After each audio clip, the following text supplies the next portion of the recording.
최순실 국정농단 사건을 수사하는 박영수 특별검사팀이 청와대 대비 문건을 무더기로 최 씨에게 건넸던 정호성 전 청와대 비서관을 공개 소환했습니다. 오늘 새벽까지 강도 높은 조사를 받은 김종 전 차관도 특검에 다시 소환됩니다. 현장에 나가 있는 취재기자 연결합니다. 이정원 기자. 네, 특검 사무실입니다. 네, 정호성 전 비서관 조금 전에 도착했죠? 네, 그렇습니다. 이 검찰이 소환 통보한 시각은 오후 2시입니다. 애초 예정됐던 시각보다 조금 이른 1시 16분쯤 호송 차량을 타고 특검 사무실에 도착했습니다. 취재 기자들의 질문이 있었지만 정 전 비서관은 별다른 언급 없이 조사실로 향했습니다. 지금 보시는 화면이 조금 전 상황인데요.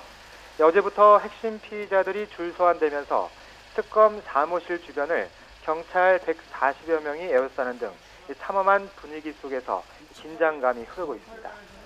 정 전 비서관은 어제 소환됐던 최순실 씨, 김종 전 차관과 함께 이번 사건의 핵심 피의자입니다.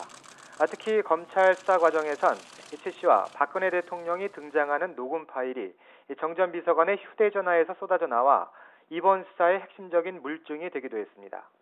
정 전 비서관은 이미 국정문건 47건을 최 씨에게 건넸다는 공무상 비밀 누설 혐의로 구속 기소된 상태인데요.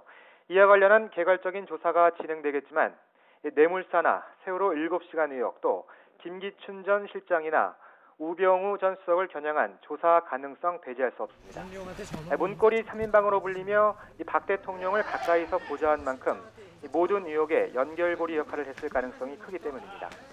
실제 정 전 비서관은 비선 진료 의혹의 당사자인 김영재 원장 측과도 접촉한 정황이 발견되기도 했습니다. 어제 세월호 7시간 의혹과 관련해 소환됐던 청와대 간호장교 조여옥 대위는 새벽 3시까지 강도 높은 조사를 받고 오늘 새벽 귀가했습니다. 지금 이정원 기자가 소식을 전하는 도중에 김종 전 차관이 특검 사무실에 소환되는 모습이 지금 생중계로 나갔습니다. 그러니까 김종 전 차관은 하루 만에 다시 소환이 되는 건데 그것만큼 이 조사할 게 많다는 뜻이겠죠? 네, 그렇습니다. 조금 전인 오후 1시 40분쯤 이 김종 전 차관도 이 특검 사무실에 도착했습니다.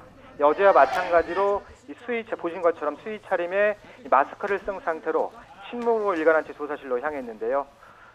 어제 오늘 새벽 1시쯤 구치소로 돌아갔으니까 13시간 만에 재소환됐습니다.